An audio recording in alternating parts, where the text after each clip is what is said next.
Assalamualaikum warahmatullahi wabarakatuh. Kembali lagi sama saya Yayat Minor, calon kepala desa Banjaranya. Nah, kita ingin menjawab salah satu pertanyaan tentang kontribusi saya sejauh apa tentang desa Banjaranya. Sebelum saya menyampaikan sedikit kontribusi yang pernah saya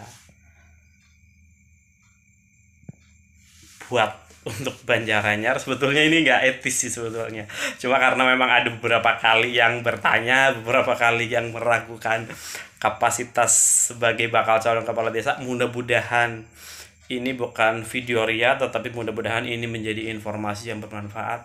Jadi sekali lagi, sebelum menyimak video, bantu like, komen, dan subscribe channel YouTube Yayat Minor Peter Pan Tegal untuk membantu sebuah kegiatan-kegiatan positif di Indonesia bebas kelaparan dan Indonesia bebas putus sekolah, ya.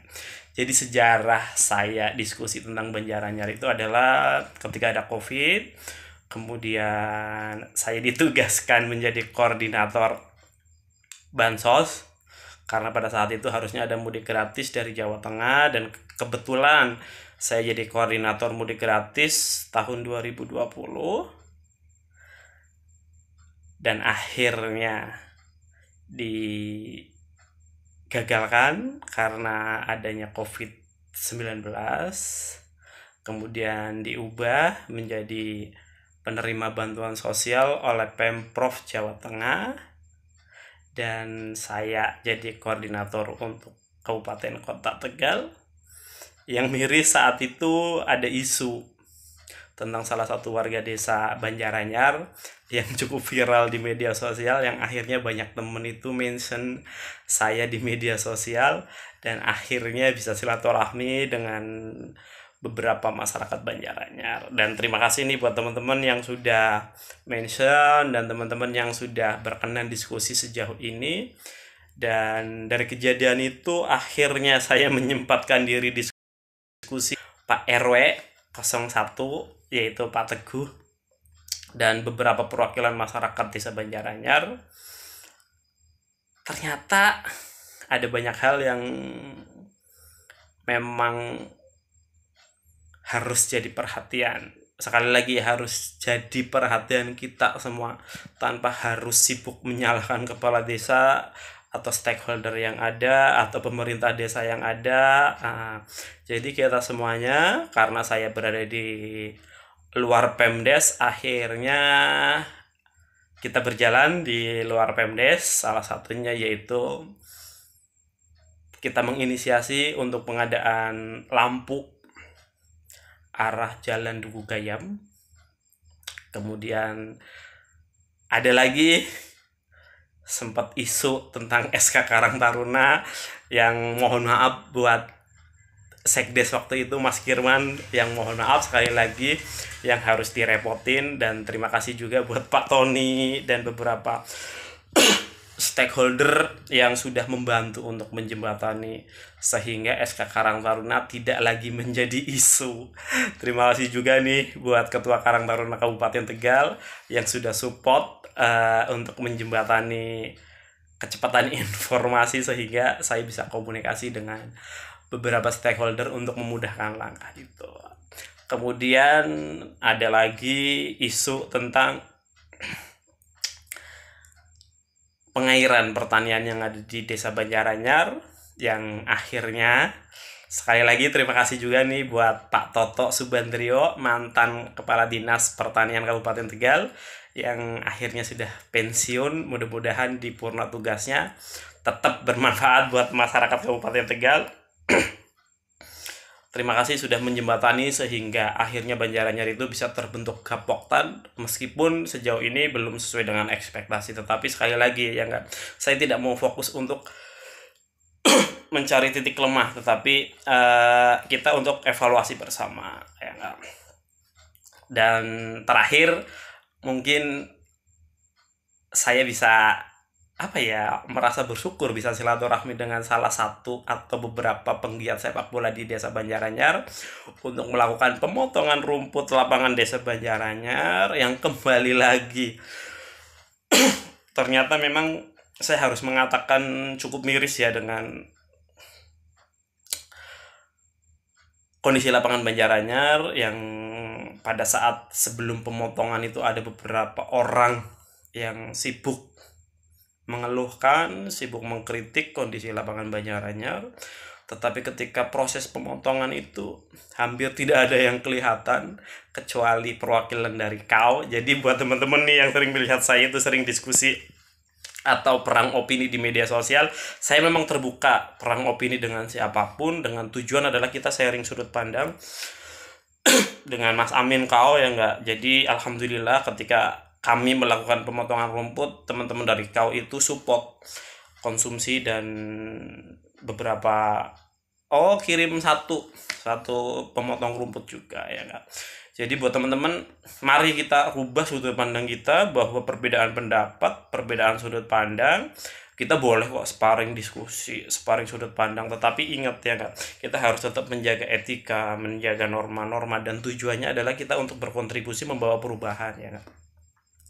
Jadi saya akan selalu terbuka untuk diskusi, untuk untuk sharing sudut pandang selama tujuannya adalah untuk membawa perubahan positif dan syukur-syukur disertai dengan kontribusi. Karena saya mohon maaf ya enggak, saya tinggal dimanapun saya memang kritis, tetapi saya selalu kritis dan selalu kalau bisa kontribusi sekecil apapun, sehingga kita tidak hanya sibuk jadi kritikus, tetapi kita juga kalau bisa menjadi kontributor, syukur-syukur bisa menjadi motor dari perubahan positif.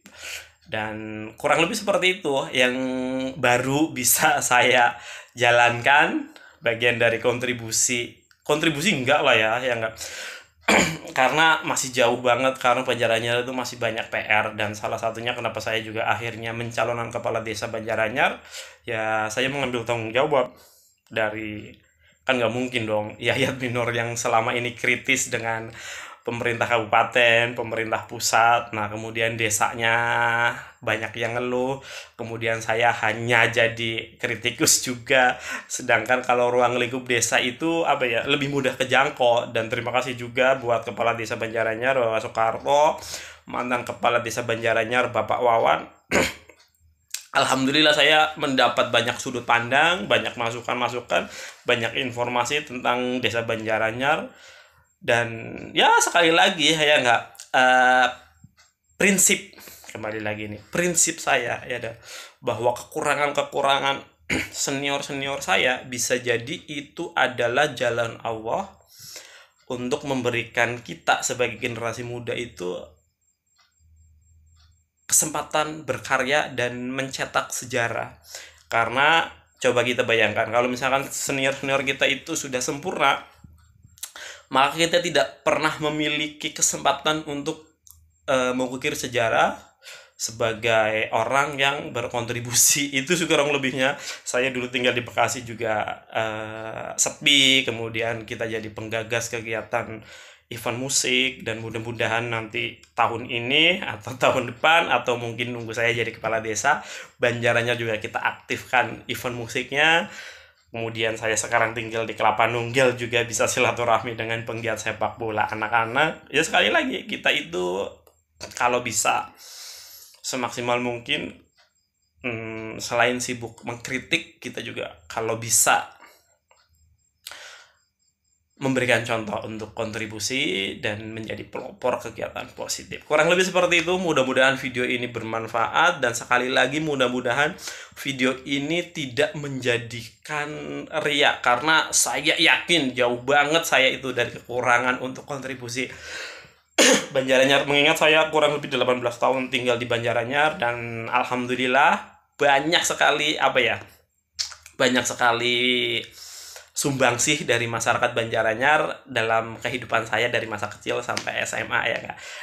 Salam hormat juga buat bapak-bapak, ibu-ibu guru saya dari SD, SMP, SMA, karena saya kebetulan SD di Banjaranyar, SMP di Banjaranyar, SMA di Banjaranyar, dan mudah-mudahan proses pencalonan kepala desa saya di Banjaranyar itu dicatat sebagai ibadah, karena apapun hasilnya saya yakin bahwa itu sudah menjadi takdir Allah. Kita selalu jaga silaturahmi, kita selalu jaga rasa hormat sesama masyarakat Banjaranyar, dan tentunya buat teman-teman yang penasaran, ingin silaturahmi, ingin ngobrol-ngobrol dengan saya selaku salah satu bakal calon kepala desa Banjaranyar yang insya Allah akan mencatatkan sejarah juga sebagai bakal calon kepala desa termuda di Banjaranyar sepanjang sejarah. Mudah-mudahan semuanya bisa berjalan lancar dan kita sama-sama membawa perubahan positif untuk desa Banjaranyar. Sampai ketemu di video selanjutnya. Jangan lupa buat bantu like, komen, dan subscribe channel YouTube Yayat Minor Peter Pan Tegal, karena sebagian dari penghasilan channel YouTube Yayat Minor Peter Pan Tegal akan kita sisihkan untuk kegiatan Indonesia Bebas Kelaparan dan Indonesia Bebas Putus Sekolah. Sampai ketemu di video selanjutnya.